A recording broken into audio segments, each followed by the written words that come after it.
Van and Worm wrapping things up here from Dooley Field, where the Jackets have won their 8th conference championship in the last 10 years, Worm. Did you hear that, Justin? 8 out of the last 10 years, region champs.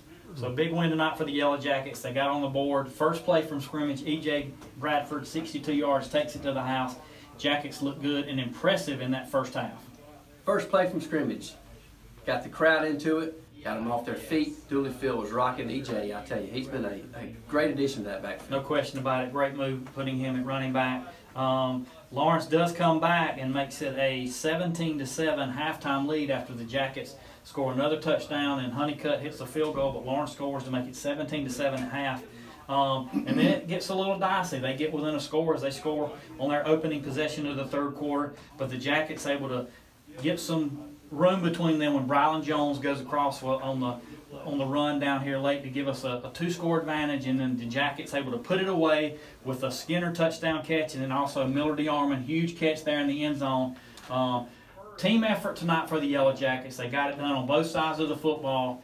And what can you say about the guys that we talked about in the pregame, but the personnel adjustments they've made after the Greenville loss? Who would have thought the Jackets were going to be region champs? Well, and yeah, absolutely, and I'll get to that. But you got to give credit to this Lawrence team. That was a tough football team. You never really felt comfortable until late in the fourth quarter. They kept fighting and scratching and clawing, and just great offensive play calling on their end. But our defense stepped up to the task when they had to. But you're right.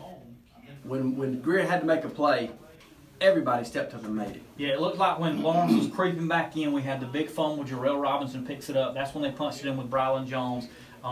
But big effort for the Yellow Jackets. The personnel changes we talked about. And we talked about it in the postgame. You know, this Lawrence team in any other year when they're taking 4 teams like we've done for years now, that's a playoff team, and that was a big win for the Yellow Jackets with a lot of pressure on them after they had the back-to-back wins, and that they knew tonight was either you win or you're not in the playoffs, and they got it done tonight. Big physical football team, and but I think our speed was the factor tonight. We just had so many playmakers. We had to step up when they made a play. You just can't name all the guys. I remember Diggins' interception in the end zone right before the half. That was huge. That could have, So you know, lots of kids stepped up and made plays tonight. It was a 37-21 final. The Greer Yellow Jackets win the conference, as we mentioned, for the 8th time in the last 10 years. They'll go to Boiling Springs next week, come home for Blue Ridge, and then they'll be at home for the first round of the playoff games. And we'll let you know who that's going to be in a few weeks. But we got an idea who that's going to be, but we'll let you know in a couple of weeks. But big night here at Dooley Field for the Yellow Jackets. For Worm, this is Van saying good night and God bless.